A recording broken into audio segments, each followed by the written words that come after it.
Very informal talk. We're going to talk for as much time as you want.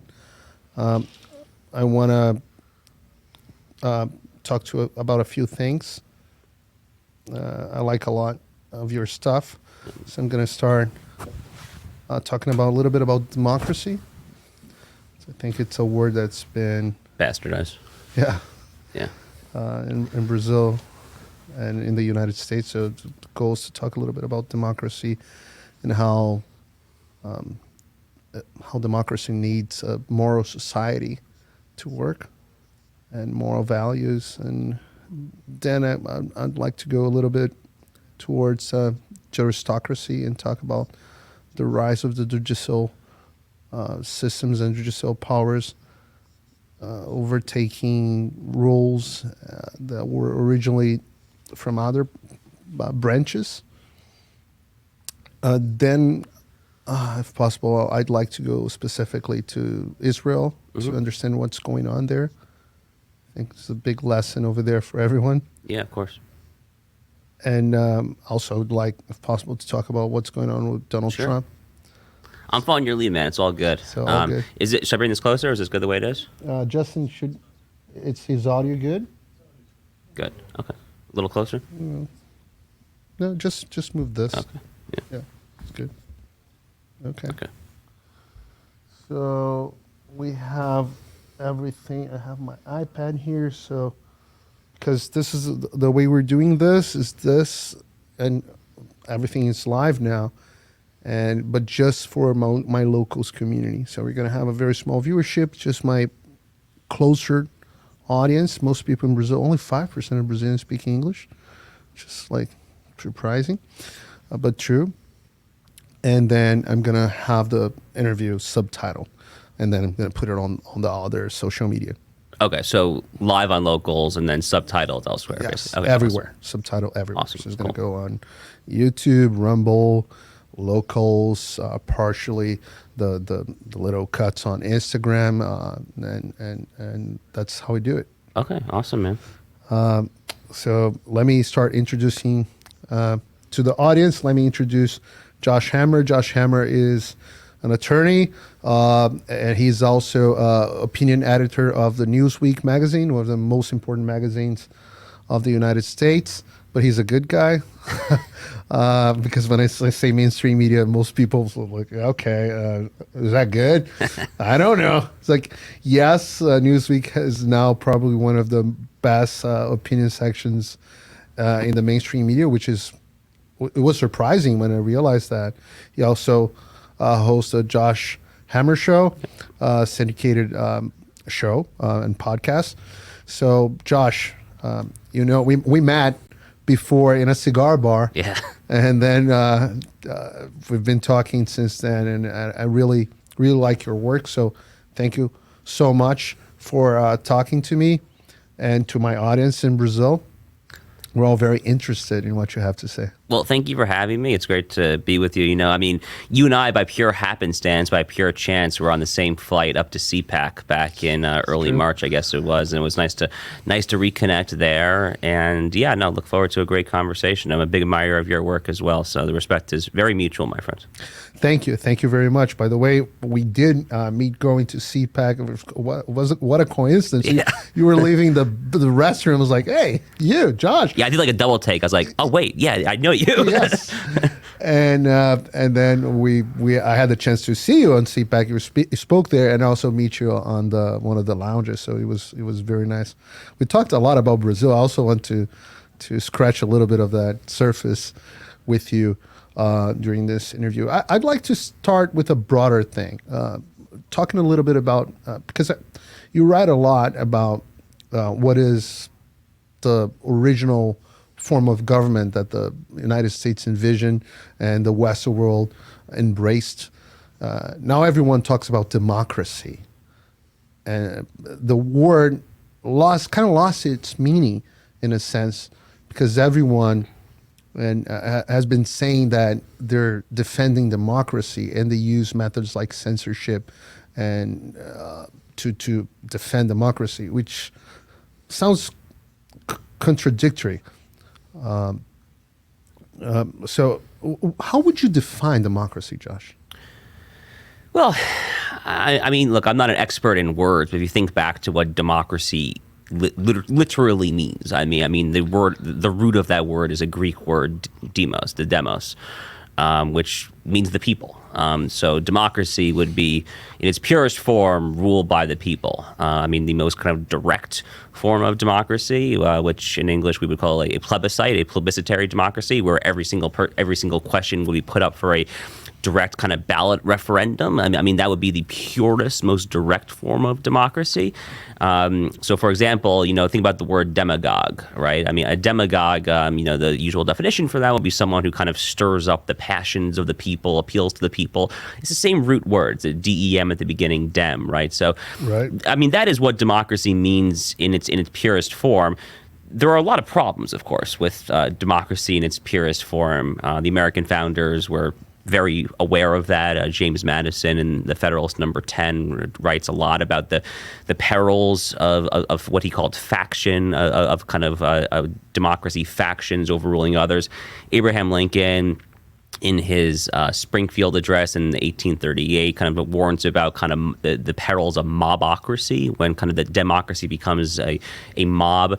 So there's a lot of problems with democracy in its purest form, but I mean, that would be, as of like 10 years ago, that would have been like the fairly universally accepted definition of democracy. Nowadays, of course, as you know all too well, Paula, whether it's Brazil, Israel, the U.S., Hungary, Poland, all these other countries, I mean, like, there's been this conflation on the left where they tend to conflate the word democracy with liberalism or progressivism, and it's a very disingenuous sleight of hand what they're doing there, and I think it's very important for those of us on the right to be on guard for that. But democracy, as I defined it, would have been a fairly unobjectionable definition as recently as 10 years ago, probably.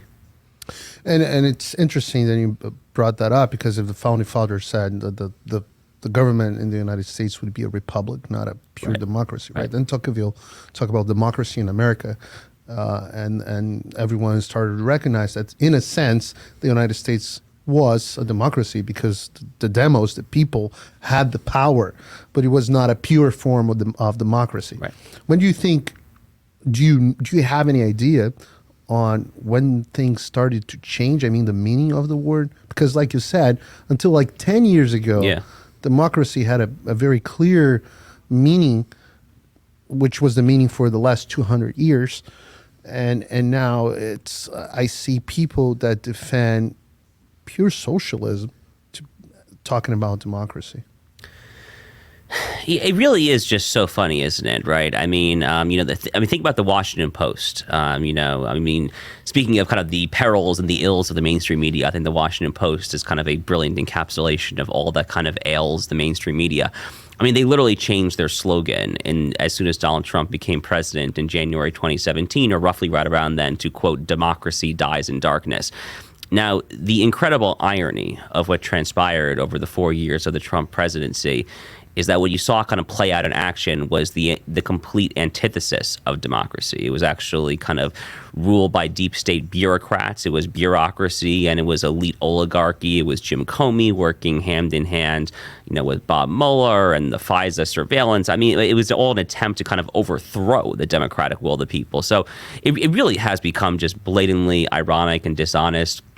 And, I know we're going to get to the Israel conversation a little later on, but what's happening there is really a great example where the left is talking about how Prime Minister Netanyahu threatens Israeli democracy, where if you take what I said seriously, what democracy actually is, the judicial reforms there are actually a democratizing measure.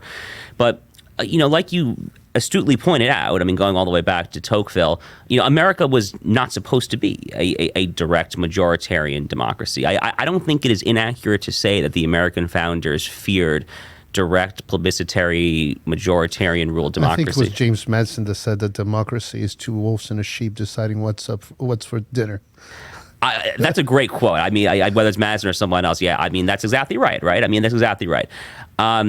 I mentioned Lincoln, who's my favorite figure in American history. I'm actually born on his birthday. I love Abraham Lincoln. Lincoln, when he debated Stephen Douglas famously in 1858, they did those series of debates in Illinois. Stephen Douglas stood for direct democracy. That was his stance. I mean, at the time, the great debate pertained to chattel slavery, that great moral abomination of chattel slavery.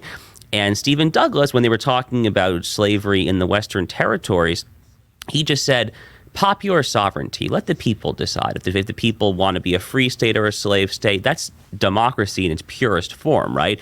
But, the reason that we remember Lincoln and not Douglas is because Lincoln said, no, there are some things that you cannot actually put to a straight up and down democratic majoritarian mobocracy vote.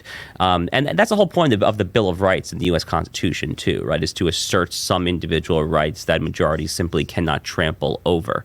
And then just structurally speaking, of course, America has the separation of powers between the legislature, the executive branch, the judiciary, and then we have our system of federalism between the federal government and the state governments, all of which is to basically make it so that, as he phrased it himself, James Madison in Federalist 51, that ambition might counteract ambition, and they might just butt heads, but no one is going to accumulate or agglomerate too much power. Now, again, the irony, of course, of the modern left is that whether it's the deep state, whether it's the bureaucracy, or whether it's the courts in Poland, Israel, Brazil, or whatever, they are in favor of technocracy, bureaucracy, and judicial oligarchy, not democracy in any form that I would recognize it as. And that's fascinating because I think it was James Madison. It's called the Madison Dilemma, to how to preserve the rule and the will of the majority, but also protecting the rights of the minority. And you mentioned the rise of power of the deep state and of the bureaucrats from the judicial and accusatory system. We're talking about, we're seeing more and more and more all over the world. And in my opinion, this is the biggest threat to the Western governments right now and to Western democracies right now, is how the power is shifting from the demos to the bureaucrats and to the judicial system. There's an author, also Jewish, I believe Israeli author. He's based in Canada, a professor called Ren Hirschel. He wrote a book that I like very much called Towards Juristocracy. And he points out, and he uses Brazil, Canada, and Israel as examples of that. And Canada is a whole fascinating subject. Right. I want to have this discussion with Viva Frey one of these days. But how do you see that happening? How do you think that happened? How did these bureaucrats how did they see so much power from other branches and from the people? Because if you look right now, you see the power of judicial review, which wasn't even established until when the Constitution was written. The judicial review wasn't clear, the power of judicial review, the Constitution of the United States. And now the judicial review, for example, is omnipowerful. So they can review everything anytime, reverting and creating new laws. You see that everywhere. How do you think that started to happen?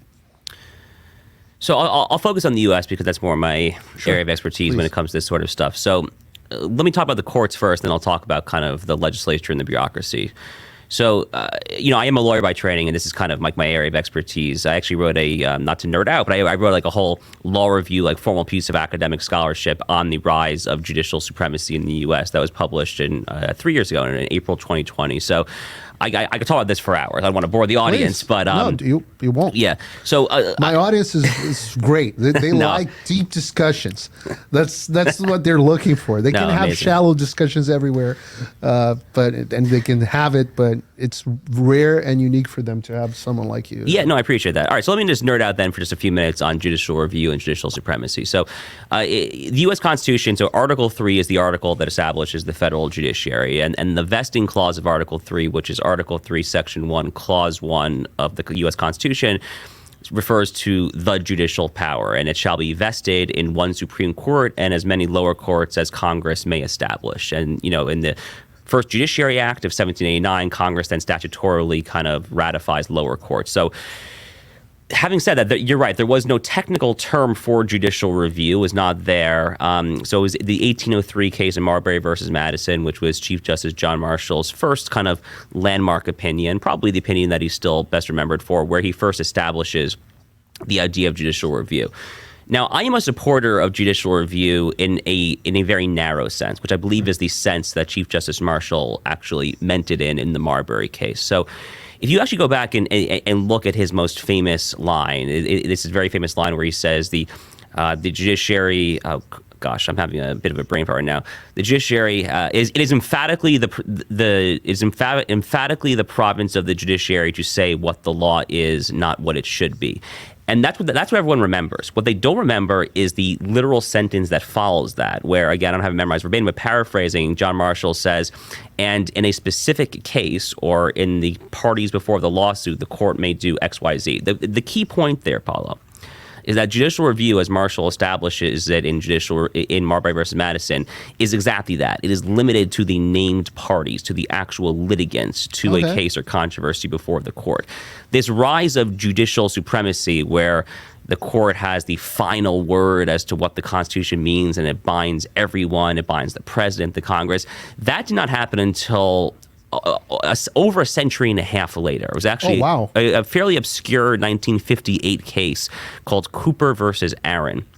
Now, the backdrop for Cooper was the Brown versus Board of Education decision. Let me stop you for a second, because we made just a 150-year jump, and I kind of like it's very interesting, because what happened in the middle, because the Supreme Court made decisions in the middle, in between these years. Of course. I remember sometimes they even made decisions that some presidents decided not to obey. Right. There's a case of Abe Lincoln, if I'm not.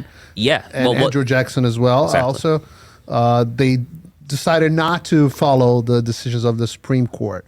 So, because I believe Andrew Jackson the quote is not necessarily his, but he said, justice whatever made this decision, now let him enforce it. Let him enforce it. Yeah, so this is a decision involving the forcible removal of Indian tribes, I think from Georgia to Oklahoma, and Andrew Jackson was president. Now, the quote that people think that he said is exactly what you said.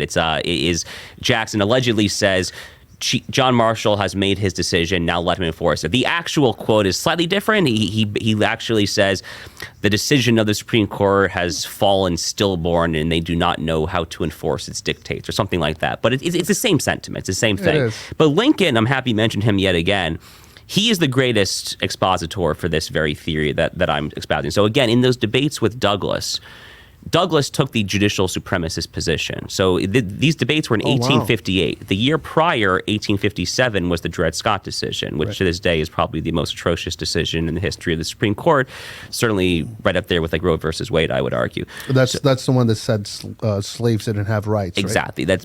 That blacks are not and cannot possibly be considered persons for purposes of the U.S. Constitution. Most people in Brazil don't know that, but the Supreme Court of the United States actually made the decision he's mentioning, saying that black people basically were not people, and they did not have rights.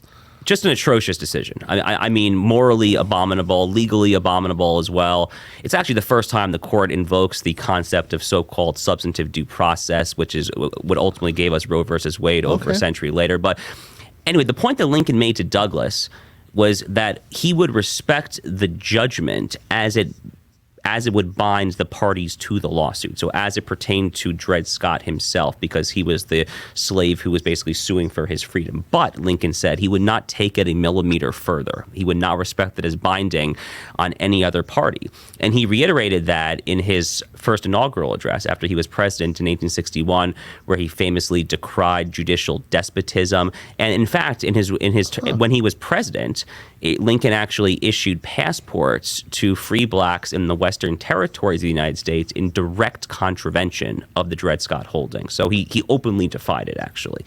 And that precedent basically stuck for the better part of 100 years until this case called Cooper versus Aaron in 1958. It was the Warren Court.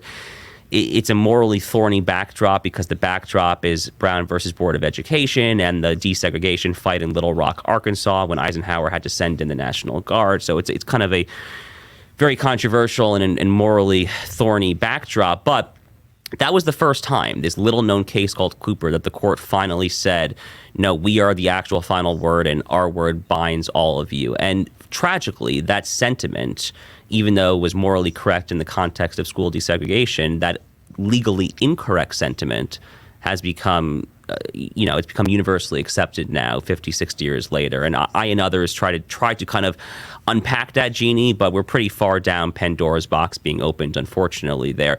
So we do live in a de facto judicial supremacist society here in the United States. So to get back to your first part, your question a few minutes ago about kind of how we got here. That was fascinating. Yeah, this whole story was absolutely fascinating. So I tried to read and study a lot of U.S. history, but I didn't know Abe Lincoln talked about judicial supremacy. Oh yeah, no, he is the leading opponent of judicial supremacy in the history of the United States. He absolutely despised it, in part because he abhorred Chief Justice Roger Taney, who was the pro-slavery Chief Justice who gave us this Dred Scott decision. Taney and Lincoln hated each other, so there was definitely a bit of a personal kind of animosity to it. But Lincoln was extremely well read in the Declaration of Independence, in the U.S. Constitution. I mean, he knew that the idea that the Supreme Court could bind everyone with their little 5-4 decision, he knew that that was a nonsensical proposition, and it would create a judicial oligarchy. So, no, Lincoln really is the greatest spokesman for that. So that is kind of the rise of judicial supremacy. The flip part, I think, in America, which is obviously the rise of the administrative state and the deep state. So this really starts to pick up during the Woodrow Wilson presidency. Woodrow Wilson was kind of the World War I era president, so he expanded the bureaucracy in part to kind of fund his war ventures abroad in Europe. But he also was just deeply well read. He was a Princeton man. He was the president of Princeton University. He was a virulent racist and a very bad man morally, but he was well read in kind of European philosophy. He was a big fan of a lot of German philosophers like Hegel. And so this kind of inspired a lot of his thought when it came to the administrative state.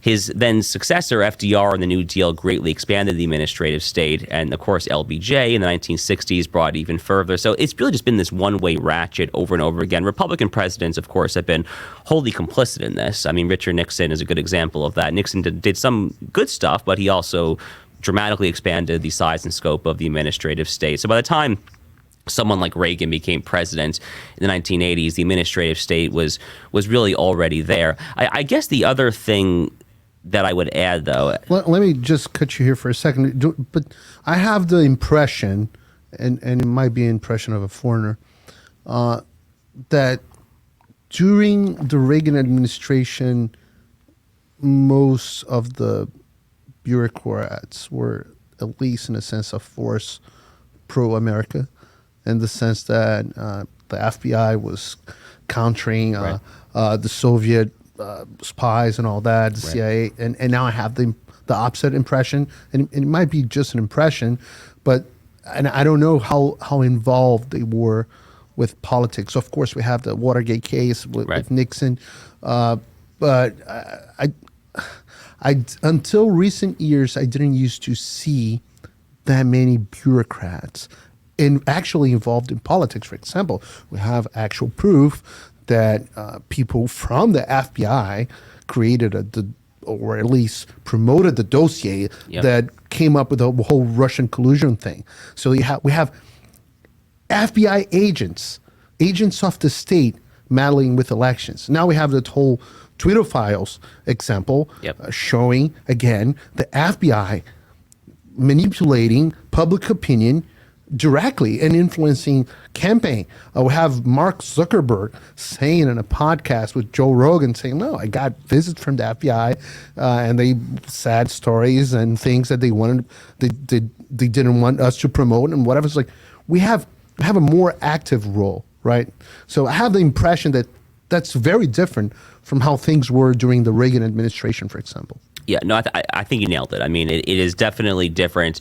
I guess what I meant is that there were already so many bureaucracies, and to be clear, more have been formed. I mean, the Department of Homeland Security formed after 9/11. So there have been more and more that have formed. But I guess by the time Reagan was president, there was already this pretty big alphabet soup of agencies, and it would have been difficult already by that time to put this genie back into the bottle. Now, it's gotten bigger. I mean, the size of these agencies has dramatically grown.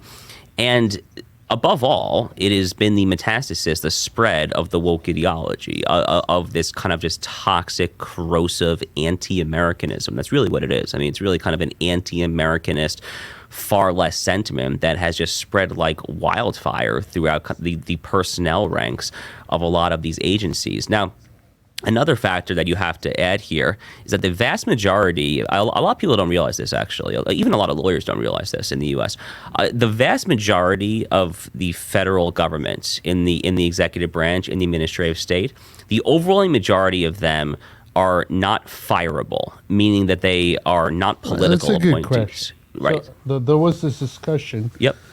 I'm trying to lower the volume here of this tablet. I believe it's right here. There was this discussion about if Donald Trump could fire, for example, Anthony Fauci. And from what I know, he couldn't, right? Because he's a federal employer. No, he could have. Because Fauci was the leader of not NIH, the disease. I'm blanking on the name of the agency. I'm blanking on the name of the agency, but National Infectious. Yeah, infectious disease, exactly. Yeah, so I as the leader of an agency, that's definitely a political appointee. So but he couldn't fire. He could fire him from the role of the chief of that position, but he couldn't fire him as from being a federal employee, right? I think he probably could, but I would have to look at the exact statute that. But you were saying that the president cannot fire. So most of the right. So most of the lower level appointees, like the people like really in the deep state, as you and I would define the deep state, like the lower rung people in particular, are not political appointees. They're just civil service, and this goes back to the Civil Service Act in the late 1800s, after the Civil War in the U.S. I can't remember exactly when the Civil Service Act was signed, probably the 1880s, 1890s, somewhere around then. And what that statute purports to do, note that I say purports to do, puts a lot of these career bureaucrats where they can only be fired for cause or for good show, but the threshold is so high that it makes it effectively impossible to fire that person. Okay. Now, the key point constitutionally is that all statutes like that, in my reading of the Constitution, and I think most conservative constitutionalists would agree with this, that's unconstitutional, because the executive power of the United States, according to our Constitution, is vested in one person, and that's the president. And there is probably no more power that is more central to being the executive, the chief executive, than the ability to fire anyone who works under you. Otherwise, if you can't fire them, how are you ultimately in charge? The buck does not necessarily stop, but you have to have that kind of accountable nature, right?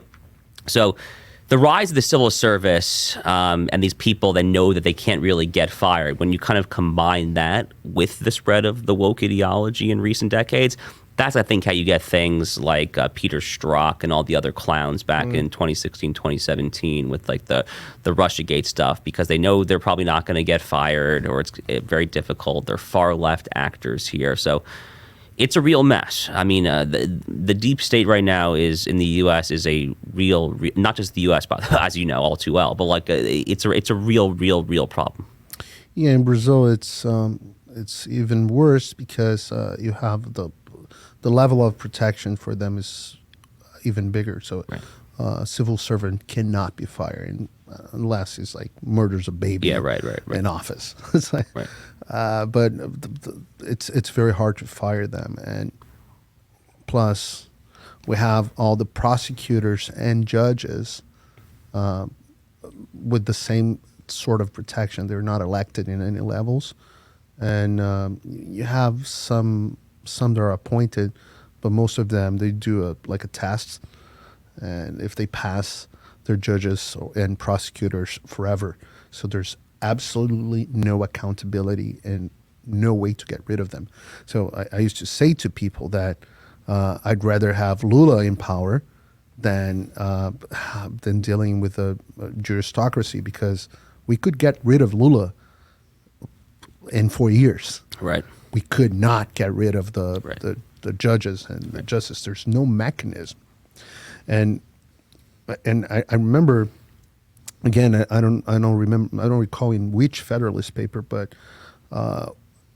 when they said that the judicial system was the weakest of the powers. Federal 78. 78.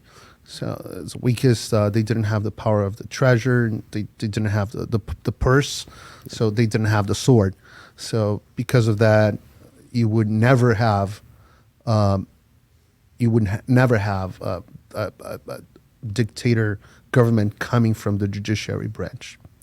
So Montesquieu also he said that the judicial power was next to nothing. So clearly they had a very different idea than what we end up having. And I believe because of that, we don't have adequate checks and balances established. So because everyone in every country in the Western world kind of copied the American system in a sense, Brazil copied almost completely the division of powers. We have the Congress, we have the bicameral Congress, we have the judicial system with the Supreme Court, we have the Constitution, we have the president, we have the governors, and very similar. Very, very similar. It's although the Constitution in Brazil is that big.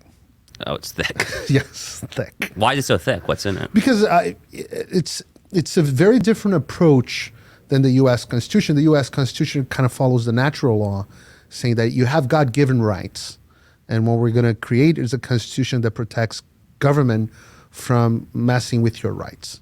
So it doesn't say you have the right of free speech. It says government shall not, right. Congress shall not infringe. Yeah. But government shall not infringe the free speech. Because the free speech is a God-given right. Right. And what the government's doing is protecting your God-given right against tyranny. Right.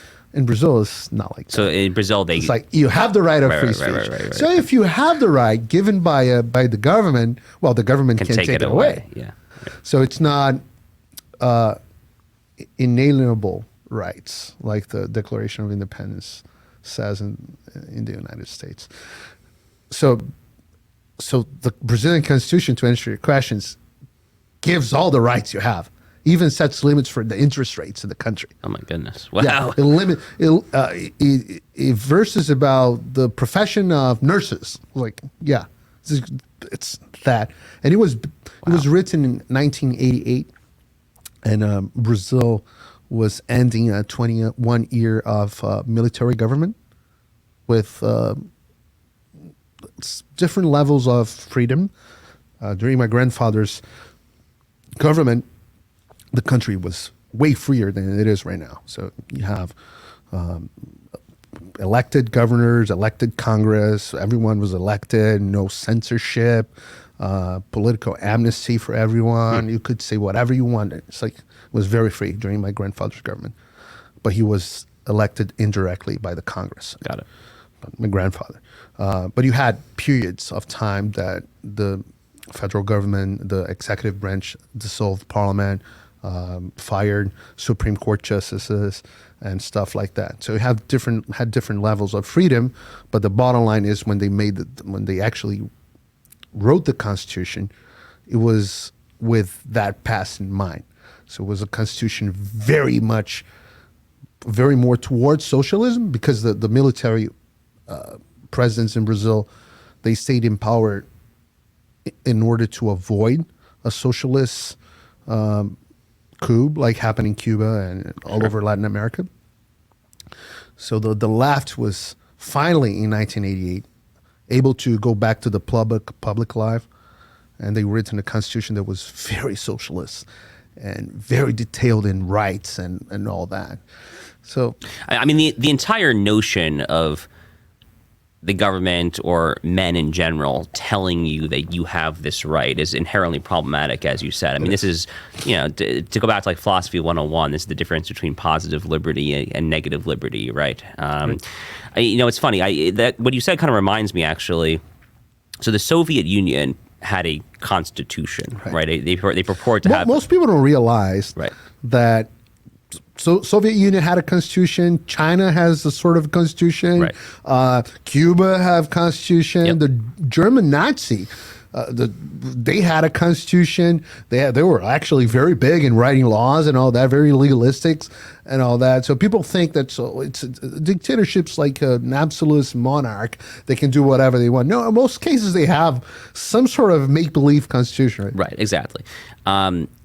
And the Soviet Union Constitution actually had what they refer to as a Bill of Rights, which is actually interesting, right? I mean, like, it makes you wonder, what were the Soviets saying was like your inalienable right that they could not infringe? But I don't remember the details of that. The point that I want to make, though, is that the late, great U.S. Supreme Court Justice Antonin Scalia used to say that the Soviet Union Bill of Rights was literally not worth the price of the paper that it was written on because they didn't have the constitutional structure to secure it. So kind of conservative constitutionalists in the U.S., not just in the U.S., I think kind of worldwide, do believe in the separation of powers. And they do believe in kind of checking, as Madison, what I said earlier, and as he said in Federalist 51, you want ambition to counteract ambition. You want the branches to necessarily kind of butt heads and in a state of kind of permanent tension of sorts that no one ultimately has all of the power. And the problem with the Soviet Bill of Rights, so the Soviet Union had no separation of powers. I mean, whether it was Lenin, Stalin, Khrushchev, whatever. I mean, he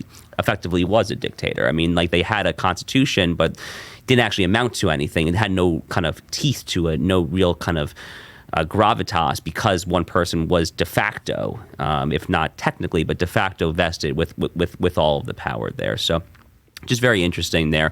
And, you know, that sentiment is definitely a reason why I and so many others, Clarence Thomas on the U.S. Supreme Court, are so adamant about the separation of powers, because that really is kind of the bread and butter of the American experiment. I mean, once you kind of lose the separation of powers, and we're pretty far down the rabbit hole at this point. I hate to be kind of a doomer, kind of a purveyor of bad news, but we're pretty far down the rabbit hole. The separation of powers being wildly off balance in the U.S. If you look at our Constitution, you know, Article 1 is the Congress, Article 2 is the executive branch, Article 3 is the judiciary.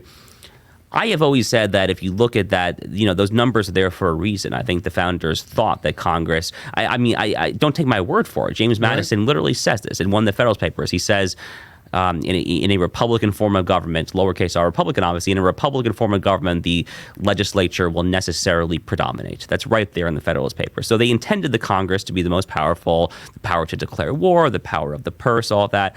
The executive branch would be the second most powerful. And then the judiciary, as you said, according to Alexander Hamilton, Federalist 78, would be the least dangerous of all the three. And, you know, somehow we've gotten now to a current situation where it's probably like the reverse of that. I mean, you know, someone can quibble as to whether the president or the Supreme Court is more powerful. I guess probably the modern president is the most powerful, but like they are the two most powerful, and Congress has just totally denuded itself. They have voluntarily, really, oftentimes voluntarily, given away their powers. They have written statutes that delegate to the executive branch the power to implement sweeping regulations, whether it's environmental regulations, that's the EPA, health regulations at NIH, whatever.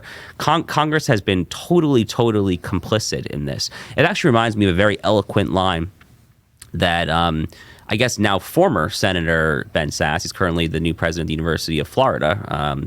That's interesting. Yeah, so Ben Sasse, I have a lot of quibbles with him. I don't necessarily approve of the way that he handled himself when it comes to Trump and other things, but he's a very smart man, no matter what you may say about him, very eloquent man. And I remember his first floor speech on the U.S. Senate floor. This was his maiden floor speech to Congress when he was a freshman senator from Nebraska back in 2015, I guess the year would be. And he had this wonderful line where he accused Congress of having what he called, quote, symbiotic legislative underreach, not overreach, but underreach. Okay. So you think a lot about kind of judicial overreach. What he was saying is, actually, no, Congress is not flexing its legislative muscles enough. And into the vacuum that is left by Congress not doing anything, then the woke deep state bureaucrats come in, the juristocracy comes in there. So it was a very kind of keen turn of phrase. It's stuck with me now 8 years later, actually. Yeah. That's very interesting. I want to go back to I want to come back to this to the problem of the super powerful judiciary, but also I don't want to leave. I don't think we explored enough the the civil servant issue, the deep state issue, because you mentioned that the problem is having civil servants. We talked about the problem of having civil servants that you can't fire, and you think that's unconstitutional. So the flip side of that is you have in the United States, for example, for the judiciary branch and for prosecutors, you have elected members of the judiciary system, and you have been seeing the rise of, because the judiciary is getting so powerful, so you've seen more and more the left giving attention to that and focusing on getting prosecutors on all the main cities in the United States, and you have judges with the same mentality, more progressive, more liberal, more leftist, and have George Soros, for example, it's like throwing money like nuts on the judicial and accusatory systems. So what would you think if you can't, for example, for the judiciary, if you don't have a system like Brazil, it's bad because you have judges that do a task and then they're judges, and they're not necessarily good because, you pass a task doesn't mean you're good. Right. So they have no connection with the people. They have no accountability with the people. So less democratic in that sense.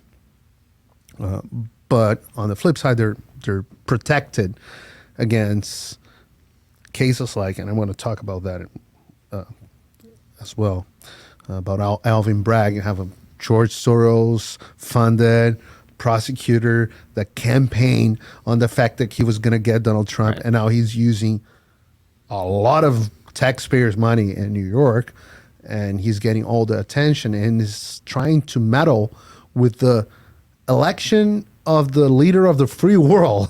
Yeah. A prosecutor in New York is influencing the election of the leader of the free world. So do you have any idea on how would we fix that? Do you ever thought about it? Sometimes we don't think about the solution. Sometimes right. our job as analysts is to just point the problem, let society figure out a solution. We don't have to figure out every solution by ourselves. But do you have anything in your mind? Yeah, sure. I mean, I have some ideas. Okay. No promises. But okay. So look, the Alvin Bragg situation is a good thing to point to. So look, I mean, let's take a hypothetical, right? Let's say a former president of the United States is caught red-handed with like the knife that's bloody and like he murdered someone. Like in that case, it would be commonsensical for a local prosecutor to file homicide charges, right? But in a situation like this, where we are dealing with an underlying crime, the falsification of business records, which is a misdemeanor with a 2-year statute of limitations, which expired like 4 years ago. I mean, it really is purely Stalin-esque. And I say it's Stalin-esque because it was Stalin's KGB guy. I'm forgetting his exact name, but it was Stalin's head of the KGB back in the 1930s, who famously said that line that you and I have heard a million times, which is, show me the man and I will find you the crime. And that is exactly what is going on here. That is exactly what is going on in this outrageous political persecution. I mean, in my column, I referred to it as a crossing of the Rubicon that you will never be able to go back to. It is a point of no return. Why? Is a local prosecutor of this sort trying to go after the leader of the opposition party on the most baseless, legally meritless of all grounds whatsoever there. So when we get back to the question as to how do we possibly ultimately try to right this ship, and again, not to sound too doomer, but it's starting to look pretty bad in a lot of ways here.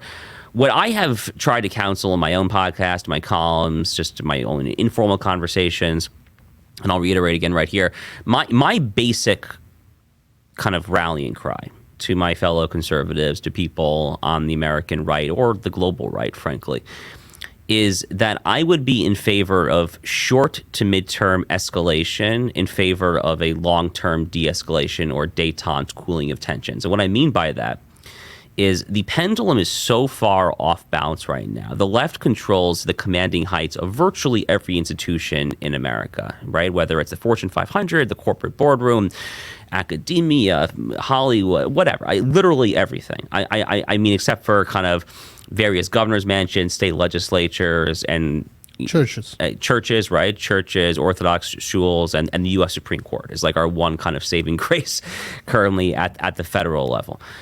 But when you have a situation like that, and they clearly feel like they can just do whatever the heck they want, whether it is file these sorts of ridiculous, frivolous charges against a former president, whether they are trying to kind of cancel our professors, cancel our books, like my friend Ryan Anderson, he wrote his transgender book, Amazon nuked it a couple of years ago. I mean, big tech, Twitter files. I mean, everywhere you look, they're trying to effectively get us out of public life.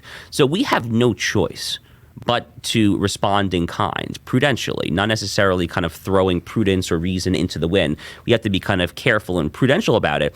But one concrete example of that would be, look at, not to sound like just like a generic kind of like, Twitter bot, but like look at Hunter Biden. I mean, there is so much here that any kind of creative, innovative Republican prosecutor, if you're an ambitious Republican prosecutor, like in like Oklahoma or West Texas, why the hell at this point would you not be thinking about trying to see if you can prosecute Hunter Biden? And I'm not saying that with the difference that he actually committed the crime. Right. And we're talking about hate crimes here. Yeah, no, I mean, we're talking about massive corruption. What you're suggesting is not that we go on the mud with them and just start coming up with phony accusations. No.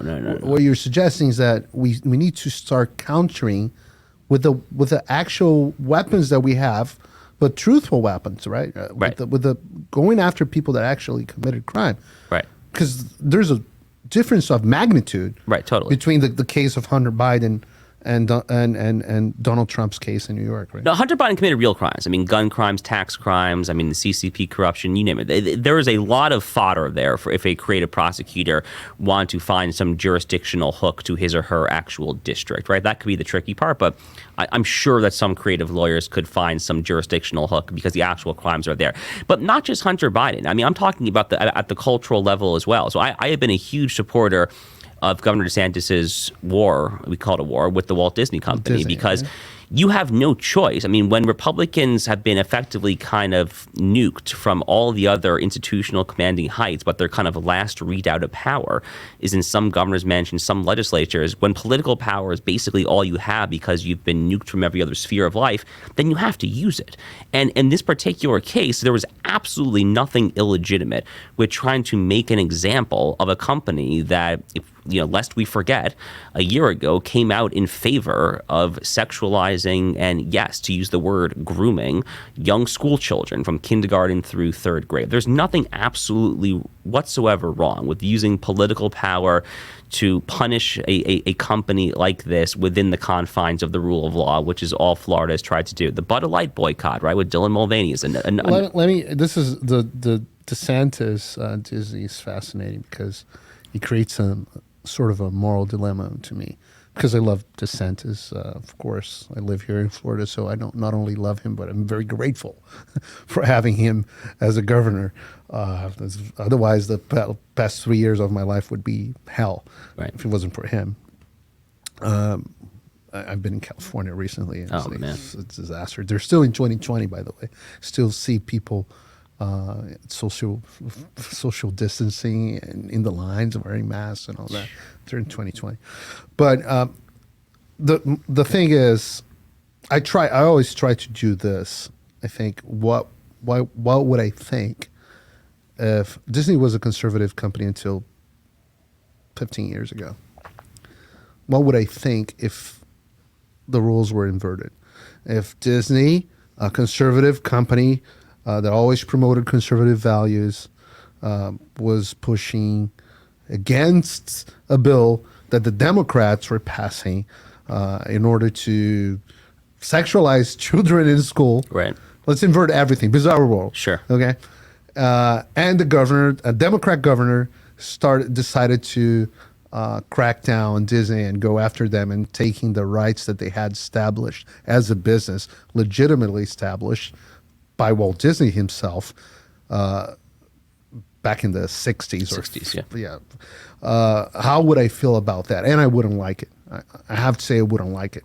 Right. So I guess my response to that is basically, I think they're doing that already, right? So, I mean, I think back to like about a decade ago to like the left's all-out assault on Chick-fil-A when it came out that the family that owned Chick-fil-A, the Cathy family, the founder of Chick-fil-A, was this kind of Georgian, pious, devout Christian man named Truett Cathy. And, you know, to this day, Chick-fil-A is a biblical company. They close their stores on Sunday. And it came out that the Cathy family, you know, during the whole same-sex marriage fight in the U.S., which feels like yesterday's news, but, you know, it came out that they were staunch proponents of traditional one-man, one-woman marriage. And the left went apoplectic. They decided that they were going to stop eating hate chicken. I mean, I'm old enough to remember when hate chicken was like literally a thing that like the New York Times editorial board and like Joanne Reed and all these other clowns were talking about, like boycott hate chicken, right? And, you know, some local... But it failed miserably because Chick-fil-A is delicious. Chick-fil-A is wildly popular. It's delicious. But there are some Democratic politicians in some blue cities and blue jurisdictions that actually did cancel Chick-fil-A. So the San Antonio, Texas airport, I remember this, they either did not give a new permits to Chick-fil-A or shut it down the existing... I can't remember if they were there, but they basically shunned Chick-fil-A because of their political stance. And you know, well, I remember Michael Bloomberg. I think he was the mayor of New York when they tried to open, and he was like very, very, very anti. They ended up opening, but he did everything in his power for them not to open their first Chick-fil-A in New York. Totally. No, absolutely. But wouldn't that be us playing by the same rules and using the same weapons as them? Wouldn't that turn us into them? Well, this is kind of my whole argument in favor of short to midterm tit-for-tat escalation. In the long term, I would not like to live in this world. I mean, I don't want to live in a world where I'm going to the CVS and I'm looking at like the toothbrush section and I'm thinking like, oh crap, should I get like a Crest or a Colgate toothpaste? I mean, who has like the least woke I mean, I don't want to be doing this. I mean, who in their right mind wants to be doing these kind of like internal contorted calculations walking down like the supermarket or convenience store aisle? I mean, no rational person wants to live in that world. I guess my point is that we do, is like we literally kind of are to a large extent already there, where our movie studios, our cultural icons, our music stars, Taylor Swift, whoever, you know, they have politicized so much. So our two options, we being kind of conservatives, traditionalists, religious, whatever, we on the right, we basically have two options. On the one hand, we can just sit still and just do nothing. And the problem with that is, you know, in my recent column that I titled "The Only Way Out Is Through," I tried to kind of explain this. My problem with that is that the modern left is fundamentally hegemonic. I think kind of the current kind of woke impulse is to vanquish and conquer all that it stands in front of it, between it and total domination. This is kind of the old kind of Gramsci march through the institutions. You know, my friend Eric Erickson, the Georgia-based radio host, during the same-sex marriage debates around 2013 or so, he coined this phrase that's stuck with me now a decade later. He said, quote, "You will be made to care." And what he meant by that is like, you may not care now, but they're going to force you to care. Sure enough, 5 years after Eric said that, we saw Jack Phillips from Masterpiece Cake Shop out in Colorado out in the Supreme Court during the whole kind of bake the damn cake bigot line of cases, right? Where Jack Phillips, you know, he's a Christian cake baker. He didn't want to bake a cake for a same-sex wedding. They sued him. There's another case of the Supreme Court this term out of Colorado as well, very similar kind of case. So they're forcing us to care, and they really are kind of coming after us, whether it's kind of the Disney films, whether it's this, whether it's that. So again, I don't prefer to live in this world, but especially after Trump became president, the rise of kind of the woke corporations, I'm not sure what the alternative is to, and to be clear, I'm not saying that someone needs to get on like a megaphone and say like, you know, if you are a card-carrying Republican, a card-carrying Republican, I command that you stop buying Bud Light. No, that's not what I have in mind. But I do think kind of an organic kind of grassroots boycott of Bud Light or things like that, I think it's healthy just to send a message and just really just try to kind of balance the pendulum out right now. Because, again, the left has all of the cultural power. They have all of it. So whether it's Bud Light doing this ridiculous advertising campaign with Dylan Mulvaney, or whether it's a XYZ Disney film that had like a gay kiss and the Christian community didn't like it, whatever. I'm making up an example there, but a situation like that, it strikes me as totally appropriate for people to choose not to buy their product. I mean, that's really just the market in action, isn't it? I mean, it's kind of just supply and demand. I think I have less problem with that because it's actually what you just said. When we boycott a company, we're private citizens. And they decided to take a political position as a marketing strategy, and any marketing strategy has upsides and downsides. So when you decide to use politics and ideology as a marketing strategy, you're gonna reap the downsides as well. Right. It's different for me to have the government, and it might be my libertarian side speaking, still in me somewhere. Saying that I'll have to excise it out of you. I'm kidding. I think it's 99% gone. I'm kidding.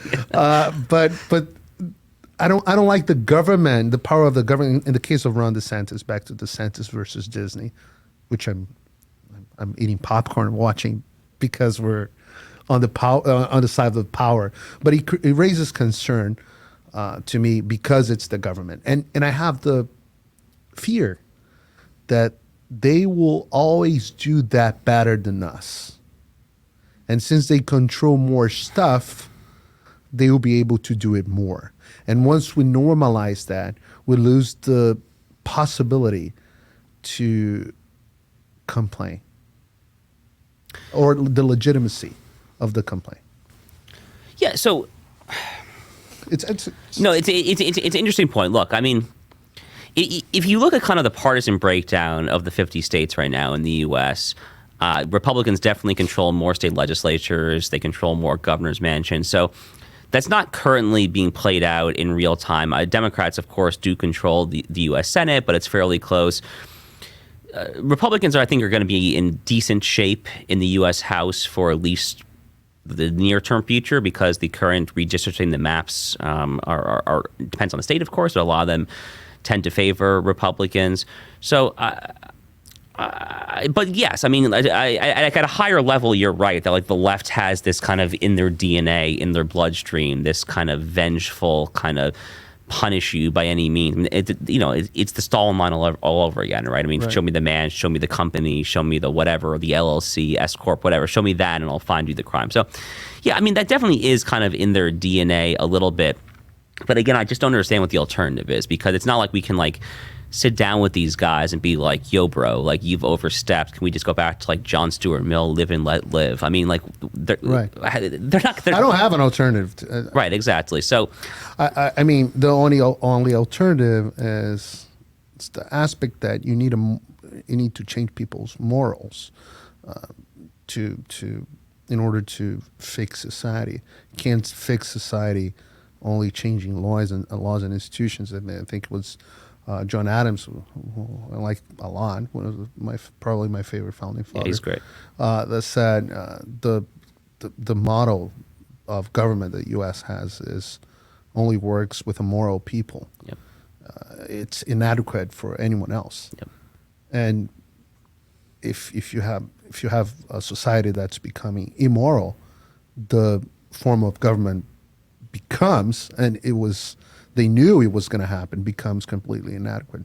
So, I mean, if my idea to counter that in my country is try to urge people to be more moral, and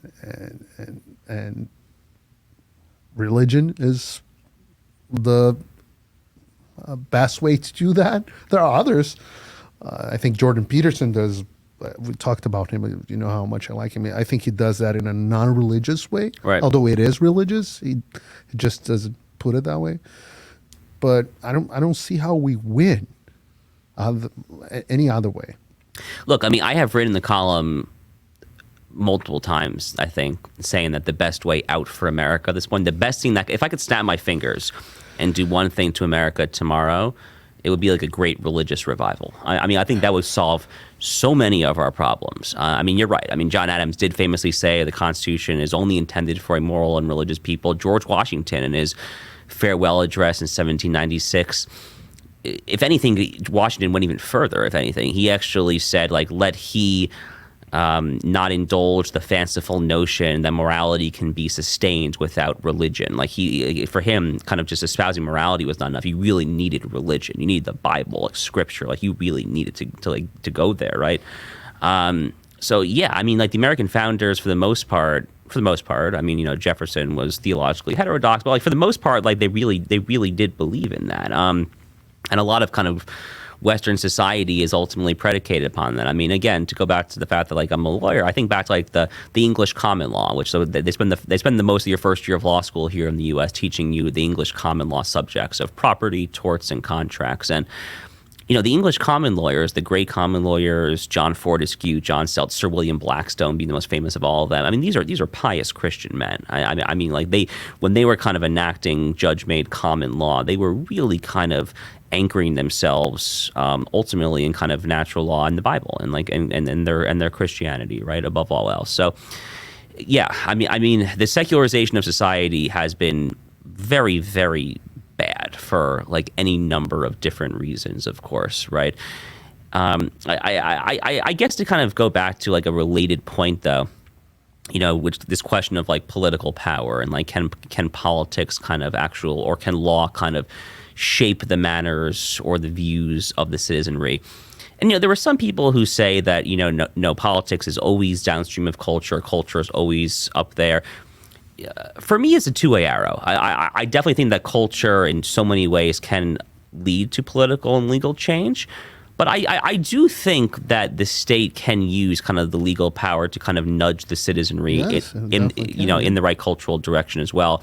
And that's another thing that I've been pretty outspoken on, is kind of actually using, or, you know, my critics might say weaponizing the tax code, for instance, to try to reward and incentivize virtuous behavior and to disincentivize or punish, you know, immoral or destructive behavior, things like that, basically.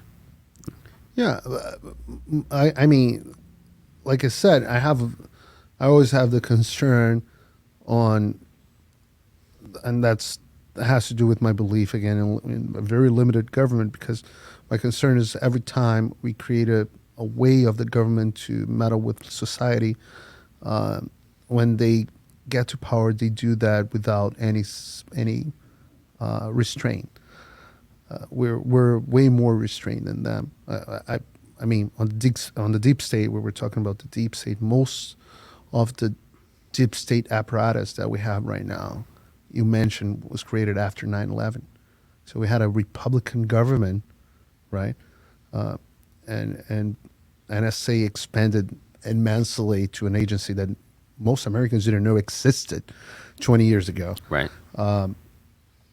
And if you ask my friend Glenn Greenwald, which is a leftist, he always pointed that Republicans came up with that, and Alex Jones. It's like to go to the other side of the spectrum completely. You have Alex Jones on September 12th, 2001, saying that the government was going to use the excuse of the terrorist attack to expand its size and its role immensely. Which they obviously did. The Patriot Act and all that. Yeah. And then you have, maybe you can argue that George Bush was actually using that power to look for terrorists and to protect America and all that. Yeah, you can use that argument. But then you had Obama, and he built on the same structure to go after Americans, to go after conservatives, in a sense. Yep. And we couldn't get rid of these bureaucrats to the point that they influenced the 2016 election. They tried to get rid of Trump before he was elected. Then they had the insurance policy in case he was elected. Right. And we had, I can say, and I think it's fair to say, that we had the Democrats controlling Congress, or at least the House, on the midterms of 2018 because of the Russian collusion hoax made up by an actual collusion between the deep state and the mainstream media. My point being, like, I don't want to create any institutions that they can weaponize later. So the solution for that is limited government as much as we can. Yeah, I mean, I don't think I disagree with any of that. So I guess like the administrative state in general is like a good example, right? So look, a lot of people in kind of like my neck of the legal world, card-carrying members of the Federalist Society, which I am, think that the entirety of the administrative state is unlawful. In fact, Philip Hamburger, who's a great administrative law, really just a great constitutional scholar in general, one of my favorites actually. What's his name? Philip Hamburger. He teaches. I won't forget the name. Yeah, right. He teaches at Columbia Law School, and then he also has a new group called the New Civil Liberties Alliance. It's basically an anti-administrative state group. In Columbia still. Sorry? In Columbia still? Yeah, still there. Oh, wow. Have not stripped him of tenure yet, actually. Okay. It's funny. I actually first got to really appreciate his scholarship on religion. He was an outspoken critic of the term separation of church and state, which I am too, actually. It's actually not there in the constitutional text. But anyway, his more recent stuff is actually on the administrative state. And that's interesting. And he had a book, a short book. What was the exact title? It was like the unlawfulness of the administrative state, whatever. And this is a fairly kind of mainstream conservative position. And the basic kind of constitutional argument is, to go back to our text, is that Article 1, Section 1, Clause 1, the very first clause of Article 1, says all legislative powers shall be vested in the Congress of the United States. And the idea here is that the current administration apparatus is effective legislation. Now, I'm sympathetic to this argument. It's not a perfect argument because the very first Congress, going back to 1790, 1791, actually did delegate to the executive branch the ability to, for example, kind of designate the postal roads. So it's not a slam dunk. But the reason I bring all this up, is because I think there are many people on our side, on the conservative side, especially at the kind of the legal constitutional theory level, who all they talk about is kind of the illegitimacy of the administrative state, just shrink it, slash it, Chevron deference, our deference, all these kind of legal doctrines. And I don't necessarily disagree with any of that, but I think that we need to walk and chew gum at the same time. While on the one hand, we can be nominating jurists, justices of the U.S. Supreme Court who will do XYZ things to rein in the administrative state. Chevron deference is a good example. It's kind of like a more libertarian bugaboo of sorts. At the same time, we can, and I would say we must, be training our people to, when they get there, when the next Republican administration happens, when they actually get into power, to be more familiar with how to actually try to do substantive good using the admittedly kind of thorny procedural means of the administrative state. So to that end, for example, I'm proud to be on the advisory board of a group called American Moment, which was founded in 2021 by my friends Saurabh Sharma and Nick Solheim. J.D. Vance, the senator, is actually also on the advisory board. And what American Moment basically tries to do is kind of credential and train the next Republican administration, Capitol Hill staffers. So that's kind of my basic walk and chew gum. That's very interesting. Pitch is like we can try to trim it on the one hand while also being a little more able to use it to our own ends on the other hand. I don't think that's in a great deal of tension with one another, actually. It's fascinating. We're definitely in need of stuff like that in Brazil because a lot of our congressmen, they don't know what they can do. And a lot of our governors as well, they don't know the power that they have, and it's actually very good. So let me shift gears a little bit here, but also connecting to what we were talking. Israel seems to be a good example of the challenges that the democracies in the Western world with the capital W, it's like in a broader sense. Sure. The Western world has facing the super powerful judiciary system. I don't believe the mainstream media is covering accurately anything that's happening over there. Israel is fascinating because it doesn't even have a constitution per se, right? Right. So could you, let me put it this way, could you explain to an audience that's not familiar to what's going on in Israel, what's happening right now? Sure, of course, yeah. So I saw it because it's been very frustrating to watch how this has all unfolded over the past few months. So I've taken up this issue as a big issue that I've written and spoken on for a couple of reasons. That's why originally I wanted to interview Right. you, but then there was so many fascinating stuff. It's all good, man. But this current debate in Israel kind of touches on like a few of my sweet spots. So one is kind of constitutional theory, separation of powers, all of that. The other is that I am a staunch supporter of Israel, staunch Zionist. My fiance is Israeli, so it's kind of it's a natural intersection of issues that like I naturally care a lot about. So I have been very outspoken about this issue, and not just over the past few months, but this has been a long running problem actually in Israel for many years now. I mean, when Netanyahu got back into power, excuse me, in November with his 64 seat, so Israel's Knesset, their parliament's 120 seats, so he had a 64 seat majority, which sounds slim, but it's actually a big victory relative to the most recent elections, which were like 1 or 2 seats in each direction. So he finally decided to kind of take this issue up, and he decided that now is the time. He had probably the most right-wing coalition. Why do you think he decided that? Because I mean, I'm aware of some very controversial decisions that the Supreme Court, and you can maybe mention a couple of them, but I'm aware of a few very controversial, to say the least, decisions that the Supreme Court of Israel has made in the past years. Well, the right has been talking about this. Really, actually, not just the right. So, one of Bibi's predecessors, Yair Lapid, who's the head of the Yesh Atid party, he's a leading liberal political figure, former media TV host in Israel.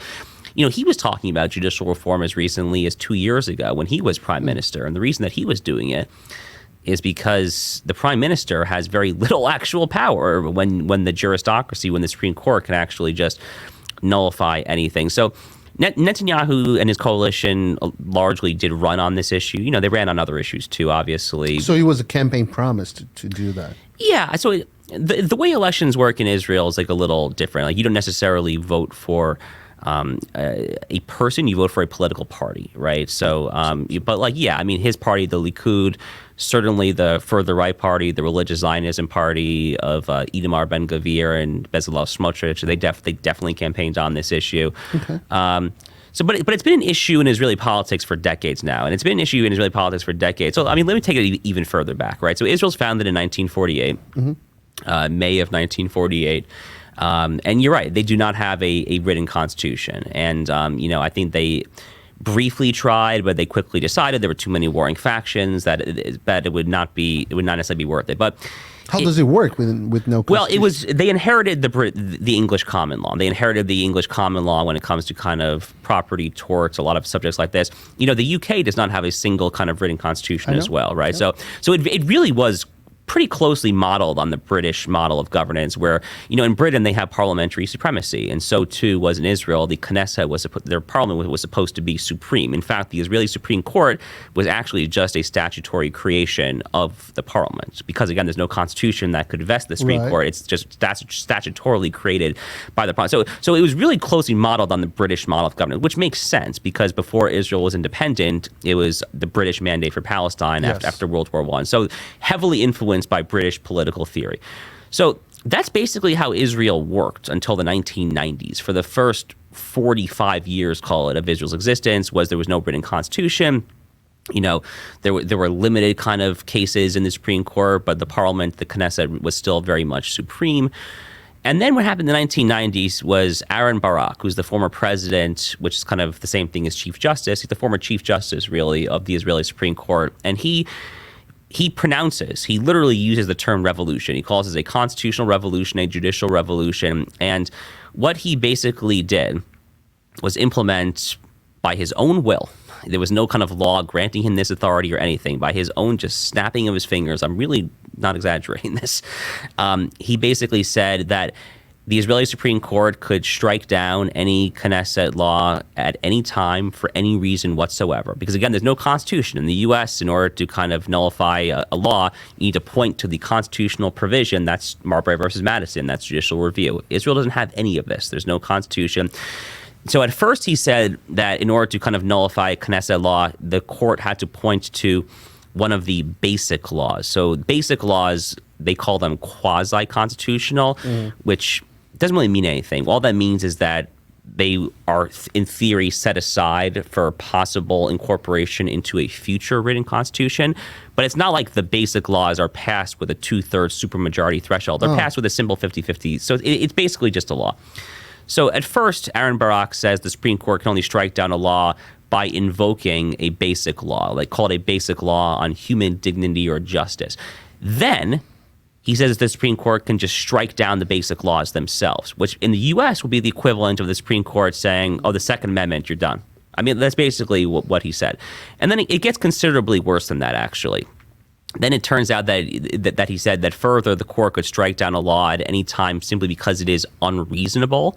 Then it turns out that not just a law, that the court could veto a cabinet or minister position. So, Netanyahu appointed Aryeh Deri, who was convicted of a tax crime 20 years ago. He appointed him to be a minister in his new government. The court vetoed his appointment because it was unreasonable. He vetoed like a cabinet member appointment. That's sounding more familiar than you think. Yeah, no, I know. And then kind of like the final nail in the coffin is the Judicial Selection Committee, who chooses new justices. It's a 9-member committee. The Israeli Bar Association. So who appoints the justices in the Supreme Court? Well, this is the problem, actually. They effectively appoint themselves because the Judicial Selection Committee is 9 members. The Israeli Bar Association, which, as you might expect, is dominated by lefties, has a few seats on it. But the current justices, I think, have 3 or 4 of the 9 seats. And I think you need 7 of the 9 to appoint the justice. What that means is that if they team up, they can veto their successors. The justices effectively pick their own successors. But they veto, and who appoints them? This committee. So this committee. So the committee appoints and veto. The committee. Where do the names come from? I guess the Israeli Bar Association probably, okay. But or the names come from the committees, and the committee includes some Knesset members, some members of the parliament, but it's very, very far removed from the U.S. system. I happen to think this is one thing the U.S. does very well. I happen to like the U.S. system. So it has upsides and downsides because in Brazil we have the same system, but if you have the left in power like we had for so many years, right? So the left in Brazil was in power from since in a sense since 1985, but the actual the left, as we know, they've been in power in Brazil since 1995. So from 1995 to 2016, 15. Well, actually 16 because the Dilma's successor, so 18. So 20-something years. So they appointed. So the Workers' Party, direct and their successors, they appointed out of our 11 justices, they appointed 9. So, and now they're appointing a new one, which is, the system's so crazy that they're appointing a new one now, this week actually, to replace one that Lula appointed on his first term. So that's how long they've been in power. Wow. So, and because of that, they control everything. Got it. They control everything. And so I haven't found a perfect way. Some people say, oh, let him do tasks like it needs to be judges from like lower courts. It's like, no, it's not good as well because you create bureaucrats, right. And the power is further away from people. So you have I haven't found a perfect system yet, and probably there's no perfect system. Right. There's but the American system, which is the one that we have in Brazil, the president appoints the justice and the Senate can confirm or right. veto, is exactly the system that we have. Wow. So you guys really did just basically carbon copy. We did, yeah. Well, we invented a very interesting thing in Brazil. We invented, which really screwed up everything. Because then the Senate was supposed to be the check and balance for the Supreme Court. The problem is that in Brazil, on the Constitution, we created a provision that the senators, they can only be tried for any crime, including corruption or anything, by the Supreme Court. So now the Senate, that was supposed to be the check and balance of the Supreme Court, depends on the Supreme Court because a lot of senators in Brazil were accused of corruption in some sense, and now they fear the court they're supposed to oversee. So the check and balance doesn't work anymore. It collapses at that point. Yeah. Because you have the point that this actually happens, and they can do that for both houses, the House and the Senate. They're both tried only by the Supreme Court justice. So you have Supreme Court justice. You have actually an interview a congressman that openly said that he's in jail right now. That he said, no, during when they tried to pass the law to have paper trail for the election system, the Supreme Court justices called and threatened congressmen and senators that if they passed that law, they would go to jail. Wow. They would take a look into the case that they already have about corruption, and they would make the case go faster, and they would convict them. Yeah, they would take a look, right? Take a look, exactly. So that's awful. It is. So we copied the U.S. system, but we made it worse. No, fair enough. I mean, and like you said, I mean, like there is no perfect system. No, I was interested on how Israel, because it's very different on how Israel picks the Supreme Court members. So there's a committee. There's a committee of 9 people. Okay. The current reforms to the government would, among the other things, would change that from 9 to 11, and they would change the composition, but it still wouldn't fully Americanize it, so to speak. So, in order to fully Americanize it, the prime minister could nominate, this committee could confirm or whatever. No, that's not how it works. I mean, they're basically just trying to switch the composition of the committee. I actually interrupted you. Sure. You were telling the story. Oh, yeah. And I cut you off, but it was very interesting. You were saying that, and you were in the 90s and saying how this guy changed everything. Yeah, so Aaron Barak, he has his constitutional revolution where anyone can sue at any time for any reason. The Supreme Court can strike down any law. At first, they need a basic law. Then they can strike down the basic law. Then it turns out that they can just strike down anything simply for being unreasonable.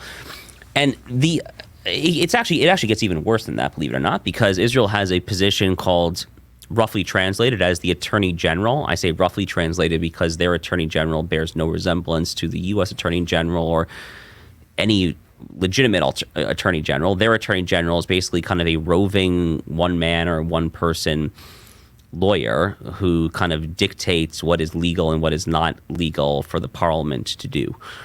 So really you have what my friend and a Newsweek columnist, Carolyn Glick, has referred to as the legal fraternity, which is just the Supreme Court and the Attorney General. They control the real power in Israel day to day, much more so. I mean, Netanyahu is not currently in charge. Right? He's not. I mean, he's the prime minister, but he has very little tangible power, which is. I think Bolsonaro will relate to that. Oh my God, yeah, of course. Or Orban prior to their kind of shifting of what happened with the Hungarian Supreme Court. I mean, there's a ton of parallels here. What happened to the Hungarian Supreme Court?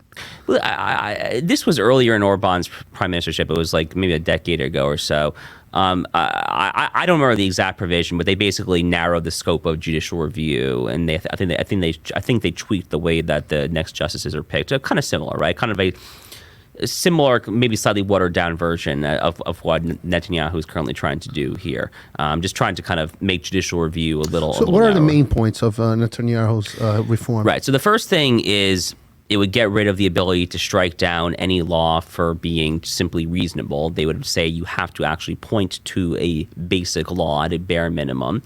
2 is it would, shift the judicial selection. That wouldn't that make the basic law the in fact constitution? Yes. Excellent insight.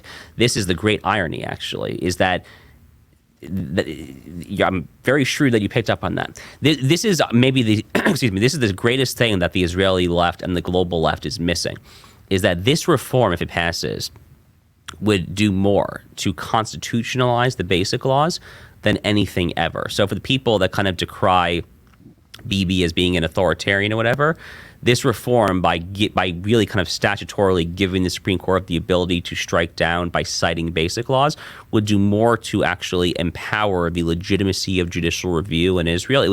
It would both narrow it and legitimize it, if that makes sense. So very shrewd that you picked up on that. So that's one thing that it would do. It would then shift the composition of the Judicial Selection Committee by adding 2 members from 9 to 11 and diluting the power of justices to pick their own successors. It would give the parliamentarians, the Knesset members, more say in who the next justices are, although the justices and the Israeli Bar Association would still have the representation on the committee.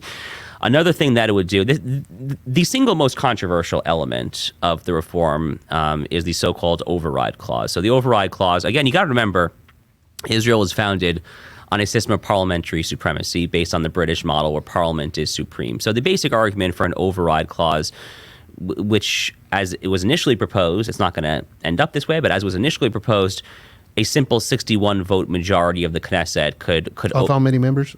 Of 120. So a simple majority could override for 4 years. And then after 4 years, it would sunset back to what the Supreme Court said, unless the Knesset would make a further change. Now, one thing to note here, you mentioned Canada earlier. The Canadian Constitution actually has an override clause. Yes. And their sunset provision is 5 years, 1 year longer than the Israeli judicial reform.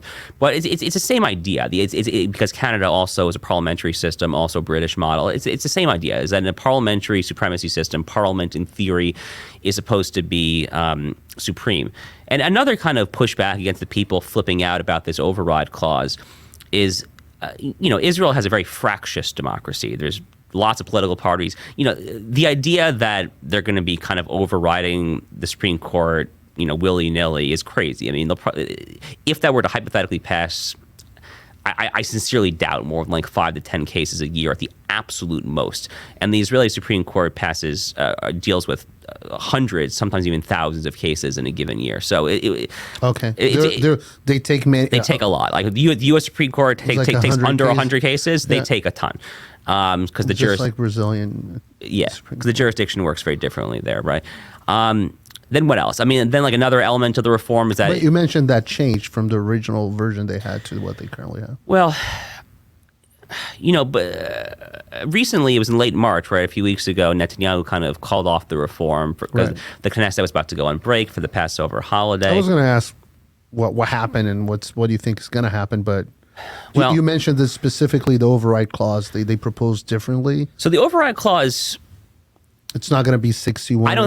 It would not surprise me at all if the override clause at all does not make it. Wow. So Kohelet Policy Forum, which is the think tank in Israel that kind of came up with the idea of the override clause. Moshe Koppel is the head of the Kohelet Policy Forum. Eugene Kontorovich is one of their leading scholars, good friend of mine. Kohelet has actually since dropped the override clause. They are no longer pushing it. Now, to be clear, some of Netanyahu's allies, like Ben Gvir, Smotrich, the hardliners, I say hardliners kind of in jest because I support them. They definitely still support the override clause, as do I. But I would predict that it would not make the final. I think honestly, Paulo, it's unclear whether anything at this point gets passed. Oh, wow. Israel has been a total crap show for the past few months. I mean, it's bad. I mean, military reservists not showing up, billions of dollars in venture capital fleeing the country. Protests in the streets, the airport, their only major international airport, shut down because of a labor union strike for half a day. I mean, it's been a real freaking mess. So, why? And clearly, you have people, but people sometimes it's not clear to them why they're protesting because they only read the headline. But there are powerful interests against the reform. I mean, billionaires, globalists, and you see leftist leaders around the world making statements about it. You see powerful corporations using all their power to actually threaten people, individuals in Israel, in order to push the reform not to pass. Why do you think they're doing that? I'll tell you exactly why. It's funny. Just yesterday, one of my other friends from Israel, a guy named Ishai Fleischer, was in town, and I went on Ishai's podcast as well, and Ishai and I were talking about this on his show. So Israel has changed a lot since the founding of the country. It's still predominantly Jewish, but if you look at kind of the type of Jews who are in Israel and who predominate now, it's very different. So the time Israel was founded in the 40s, going into the 50s, 60s, it was really dominated, I think, by more secular, oftentimes outright socialist Ashkenazi Jews in particular, Jews who kind of fled refugees from the war, from the Holocaust, from Poland, Eastern Europe, and so forth. But over the past few decades, Israel has become much, much more mixed for numerous reasons. One is that you've seen the rise of the Sephardic and Mizrahi Jews, who are the Jews from kind of the Arab countries, from Northern Africa, the Middle East, the Iberian Peninsula, things like that, who are usually just a little more traditional. My fiance is very Sephardic. I mean, they're just more traditional than kind of that older, kind of more liberal, secular Ashkenazi elite. And then you've seen the rise of the Haredim, what the American media typically says the ultra-Orthodox, the black hat Jews, like the really like religious kind of studying in yeshiva, kollel, everyday kind of Jews. So Israel just looks very different. And Netanyahu... More conservative. Much more conservative, much more religious, much more nationalist. That's very interesting how things, because the world has been seeing all countries shifting away from conservatism. And it's funny how religion and moral values, when these people take over, you see the country changing in the other direction as well. And the data reflect that, by the way. Israel's current birth rate is over 3, it's like 3.1 or 3.2, I think. It's 3.2 children per household. In the U.S., it's like 1.65. Yes. Japan is like 1.15, 1.2. I mean, so China's 0.7. Right, exactly. I think Israel has the highest birth rate in the Western world, broadly speaking. So, yeah, it really looks a lot different. Now, why do I mention all of that? Because that is backdrop. So Netanyahu's current coalition with people like Ben Gvir, who himself is a Sephardic guy with Iraqi background, he has the Haredi ultra-Orthodox parties in his coalition. His coalition is not just in kind of a legal separation of powers tug of war with the judiciary. There is a cultural tug of war as well between kind of religion and traditionalism and nationalism, which is what Netanyahu is representing. And the Supreme Court is dominated by that first kind of generation of Israeli founders, these Tel Aviv, Ashkenazi, secular, socialist elites. By the way, I am Ashkenazi, so I'm not like crapping on Ashkenazi Jews. I want the audience to be very clear on that. But that is kind of the cultural backdrop. So it's not just a legal constitutional theory clash, it's very much a cultural clash. When you see people, so like Tom Friedman, the lefty New York Times columnist who's been freaking out about these judicial reforms, he's a great example. Tom Friedman is a lefty liberal, not particularly religious, I would presume, Ashkenazi Jewish columnist in America. He is flipping out, among others. When I debated Alan Dershowitz on this here in Miami in late February, Alan takes a more middle ground position, so I don't want to like lambaste him, but he does. Intelligent man. A very intelligent man, yeah. But he was critical of some of the reforms too. And so when I see people like Tom Friedman, Alan Dershowitz, whatever, criticizing this, to me, what I view that as kind of the last dying gasps of Israel's founding generation, because the country is never going to return to what it was. It's heading in a fundamentally different direction. So the Supreme Court is kind of like the last kind of wellspring of power for that more kind of egalitarian, for lack of a better word, egalitarian kind of liberal socialist vision. So more it's kibbutz. Much exactly a kibbutz vision, not a high-tech and yeshiva vision. Right. Oh, that's fascinating. That's fascinating. And it's interesting because you see Jewish in America taking the opposite road, right?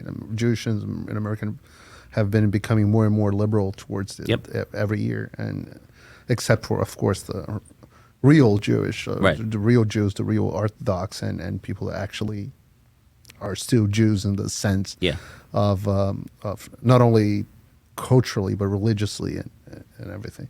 It's very interesting. So to wrap up, I've already took you for almost 2 hours. Times fly by, and it was a very interesting conversation. You sounded, we talked a lot about Brazil, and you sounded very curious and very knowledgeable of what's going on in Brazil, and the rise of the judicial power in Brazil, and what happened to me and what happened to other Brazilians as well. How do you see that as someone? I would love your perspective because you're completely out of it. Yeah. I have no horse in this race. And how do you see that? Well, I do have a horse in the race. I was a big fan of Bolsonaro. I very much followed his presidency. So when I'm flying to Budapest soon, Hungary, for CPAC Hungary. But the last time I was in Budapest a little over a year ago, was in February. I actually met Orban briefly when I was there, and it was a Thursday or Friday. I can't remember which day it was, but it doesn't matter. Bolsonaro was in town actually, and I saw like all throughout the city of Budapest the Hungarian flag and the Brazilian flag kind of side by side. So Bolsonaro and Netanyahu were close. Bolsonaro and Trump were close. Orban. I mean, all the leaders that I like. I mean, so of course I supported Bolsonaro's agenda. I mean, that's not to say that I followed it religiously day in and day out. I couldn't necessarily tell you what his legislative agenda was on a given day, but no, I was definitely a supporter of his. And Brazil is, you're the last person I did tell to, is an incredibly important country. I mean, the most important country in all of Latin America, more broadly speaking. I mean, one of the great rising country, or at least prior to Lula coming back in power. I keep saying to people that from a geopolitical perspective, I don't think Americans realize how important it is Brazil. And the reason I say that is because in a war, the most important things you have are energy, food, and iron ore. So Brazil is one of the top 10 energy producers in the world. Brazil produces more oil than most OPEC countries. Wow. And it's abundant in all sorts of energies, not only oil, but it's big on oil as well. Brazil exports oil to China like crazy. People don't realize that. The second thing, Brazil's, I believe, the third largest food producer in the world. Wow. Yeah. And is the second largest iron ore producer in the world. Wow. So if Brazil stops exporting food and food products to China, China starves in 3 months. Right. So that fact alone makes Brazil extremely important. I was like, and if you get in a war, you're going to need iron, oil, and food, and China desperately wants that. And there's no coincidence that Lula is kissing Xi Jinping's he's trying to like take the dollar out of reserve currency status. Exactly. Let's trade in the renminbi or whatever. And Joe Biden, Lula came to the United States before going to China. He came to the United States. The visit was a disaster because the U.S. didn't give anything to Brazil. And even Biden being more aligned to Lula than, of course, Trump, Americans, not even Joe Biden, Americans don't realize from a geopolitical perspective, if you have a polarized world between U.S. and China, how important it is to cut Brazil away from China. During Lula's first term is that when, for the first time in Brazil's history, the United States become number 2 partner of Brazil in trade, and China became number 1. Now China is more than double the United States. More than double. It's that. Wow. So, I mean, it's a good enough reason. And there's the ideological and moral reason as well. Brazil, the whole Latin America looks at Brazil and looks up to Brazil. Sure. In a sense, because it's the biggest country, it's the wealthiest country, it's the 8th economy in the world, one of the 5 most countries with the largest population. It's a very important country, and I don't think Americans realize. Is the population the 5th largest? It's that big. Yeah, wow. Yeah. Brazil has 220 million people. Oh wow. Yeah. Wow. It's a lot of people. So it's China, India, Indonesia, the U.S., and then Brazil, I guess it would be? Is that? Yeah, I believe so. Something like that. Wow. I think there's wow. So obviously it's geographically sprawling. I guess I didn't realize population was like that. It makes sense, of course. It makes sense. We're a lot of people, a big market. Right. Culturally, as you can see by the system of government, if it's true in a sense at least that politics downstream from culture, you can see how similar the political system from Brazil is from the United States. That shows how culturally aligned the countries are. Right. And so I'd say, and I say that being a Latino in Miami, that Brazil we're closer to Americans than we are to the rest of Latin America. That's actually really interesting. Can you explain why? That's really interesting to me. I don't know the reason. I think it's the influence of American culture. Brazilians love. I mean, we love American culture. We imported every product. A lot of our culture is crap, though. Yeah, now. But the Hollywood was great until 10 years ago. Probably a little bit more, but Hollywood was great. And and all the comic books and Sure. everything that America produced, Brazil imported, and it was a huge success. McDonald's, huge in Brazil. The social media, Brazil. I told you I used to have this relationship with Gator, and we made Brazil number 2 on Gator very quickly. On locals, Brazil was, it's the number, I believe Brazil's among, they were saying, they can't share exact information because of, I don't know, SEC or whatever, but they're saying that Brazil is one of the countries that grow the fastest on locals. Wow. Although the platform is not even in Portuguese yet. I have over, I don't know, 1,300 supporters on locals from Brazil in a platform that doesn't speak, that's in English. And only 5% of Brazilians speak Portuguese. And you have like... Speak English, you mean? I speak English, of course. And I have... And we're going to do this interview and I'm going to translate it, and a lot of people follow that. I became popular in Brazil, believe it or not, talking about U.S. politics. Interesting. Then I had to start talking about Brazilian politics because I was on TV. But that's fine. I didn't know that. Yeah, I have a course that's it's called "The End of America and the World as We Know It," and it explains how America already changed and the America that we knew, it's gone, and how this will affect the whole world. It's a course that I have. It has 4,000 students. Wow. So it's like people are paid like $200 to learn about U.S. politics and how that would affect their life. So it's just that's really great. Fascinating. No, that's wonderful. But look, I mean, to go back to your question, I mean, like, I absolutely had a dog in this fight. I mean, I wanted Bolsonaro to remain in power for various reasons. I mean, one is that I'm just an ideological, fairly hardline conservative, and I saw a like-minded figure. I liked a lot of his policies that I followed. Loved the way that he treated the hostile media, things like that. I mean, I just generally supported the guy, his diplomacy, his geopolitics, really all the above.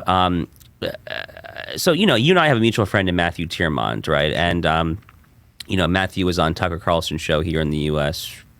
4 or 5 times to talk about what's happening in Brazil. I mean, It became like a recurring theme. I had Matthew on my own podcast before you and I met. It must have been like last November, probably, something like that. So yeah, I've definitely acclimated myself, or I did acclimate myself. The debate, I guess, is now over, or for the most part. But I definitely kind of got a little in the weeds during that. And I mean, it looked to me like there was a lot of illegitimate conduct that was going on. There were a lot of extremely kind of sketchy conduct. It seems like your guys' voter machines are drastically flawed in a way that would kind of make the whole kind of Dominion controversy here in the U.S. look like child's play. I mean, if I understand correctly, I mean, the machines are wholly electronic, and you can't even like look back to like, I mean, that's crazy. I mean, that's just nuts. Like there's no way of looking back to verify nothing. That's nuts. I mean, like how like the 5th most populous country in the world cannot have any kind of way of verifying the results. To me, that's just utterly insane. And there's an actual report from the military in Brazil saying that they couldn't guarantee the safety of the system, that the system had real serious security flaws.